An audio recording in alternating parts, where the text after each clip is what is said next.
হিন্দু ধর্মে ত্রিদেব সম্পর্কে আমরা সকলেই জানি, ব্রহ্মা, বিষ্ণু এবং মহেশ্বর। ব্রহ্মা হলেন এই সমগ্র বিশ্বের সৃষ্টিকর্তা, বিষ্ণু হলেন পালনকর্তা এবং মহেশ্বর হলেন এই বিশ্বের রক্ষাকর্তা। সনাতন শাস্ত্র অনুযায়ী ৩৩ কোটি দেবদেবীর মধ্যে এই ত্রিদেব হলেন প্রধান এবং প্রত্যেকেই আলাদা আলাদা অস্ত্রের অধিকারী। পৌরাণিক যুগে ভয়াবহ অস্ত্রগুলির মধ্যে অন্যতম দুটি অস্ত্র হল ত্রিশূল এবং সুদর্শন চক্র। এই দুই অস্ত্র নিমেষের মধ্যে সমগ্র সংসারের বিনাশ ঘটাতে পারে, তা তো সকলেই জানেন। কিন্তু যদি এই দুই বিধ্বংসী অস্ত্র কখনো পরস্পরের মুখোমুখি হয় তাহলে কি হবে? সনাতন ধর্মের ইতিহাসে সবথেকে শক্তিশালী দুটি অস্ত্র হলো ত্রিশূল এবং সুদর্শন চক্র। আজকের ভিডিওর বিষয়বস্তু হলো ত্রিশূল ও সুদর্শন চক্রের মধ্যে কোনটি বেশি শক্তিশালী। আসুন জেনে নিন এই ভিডিওর মাধ্যমে। নমস্কার বন্ধুরা, অমৃতবাণী চ্যানেলে আপনাদেরকে স্বাগত জানিয়ে শুরু করছি আজকের ভিডিও। ত্রিশূল বলতেই আমাদের চোখের সামনে ভেসে ওঠে 3 শলাকা বিশিষ্ট একটি শক্তিশালী অস্ত্র, যার অধিকারী স্বয়ং মহাদেব। অপরদিকে 108টি ফলা বিশিষ্ট সুদর্শন চক্রের অধিকারী স্বয়ং ভগবান বিষ্ণু।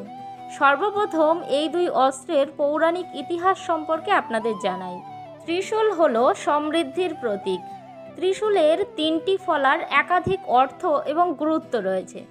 ত্রিশূলের 3টি ফলা জীবনের বিভিন্ন বৈশিষ্ট্যকে উপস্থাপন করে। এগুলি হল সৃষ্টি, স্থিতি, বিনাশ, অতীত, বর্তমান, ভবিষ্যৎ, দেহ, মন, আত্মা। এরকম 3টি গুণের প্রকাশকে একত্রে ত্রিশূলের রূপ হিসাবে মনে করা হয়।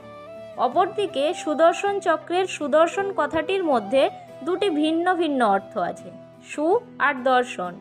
এর অর্থ যার দর্শন পাওয়া শুভ। সকল প্রকার অস্ত্রের মধ্যে একমাত্র সুদর্শন চক্রই সর্বদা গতিশীল থাকে।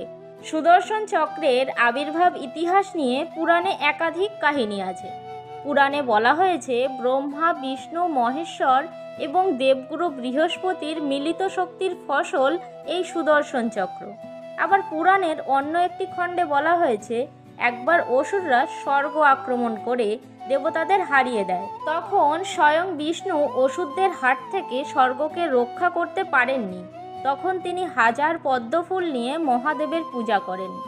মহাদেব মজা করে একটি পদ্মফুল লুকিয়ে ফেললেন। একটি ফুল কম দেখে বিষ্ণু নিজের একটা চোখ উপড়ে মহাদেবকে অর্পণ করতে যান। তখন দেবাদিদেব মহাদেব তাকে বাধা দিয়ে সুদর্শন চক্র উপহার দেন। তা দিয়ে ভগবান নারায়ণ অসুরদের বধ করেন। ত্রিশূলের একটি বৈশিষ্ট্য হলো এই অস্ত্রটি কেবলমাত্র মহাদেবের অংশ ধারণ করতে পারে। অন্যদিকে সুদর্শন চক্র মনের গতিতে চলে এবং শত্রুকে ধ্বংস করে তবেই আঙুলে ফিরে আসে। যাকে উদ্দেশ্য করে সুদর্শন চক্র ছোঁড়া হবে গোটা বিশ্বে সে কোথাও লুকিয়ে পার পাবে না।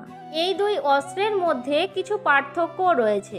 সুদর্শন চক্র কখনো কোনো নির্দোষের বিনাশ করে না, কিন্তু ত্রিশূলের ক্ষেত্রে এর বৈষম্য রয়েছে। অর্থাৎ ত্রিশূল দ্বারা পাপীদের বিনাশ তো অনিবার্য, তবে কিছু ক্ষেত্রে নির্দোষদেরও ক্ষতি হয়। যেমন গণেশের শিরচ্ছেদের কথা তো আমরা বলতে পারি। এক্ষেত্রে সুদর্শন চক্রের ন্যায় নির্ধারণ ক্ষমতা অনেক গুণ বেশি।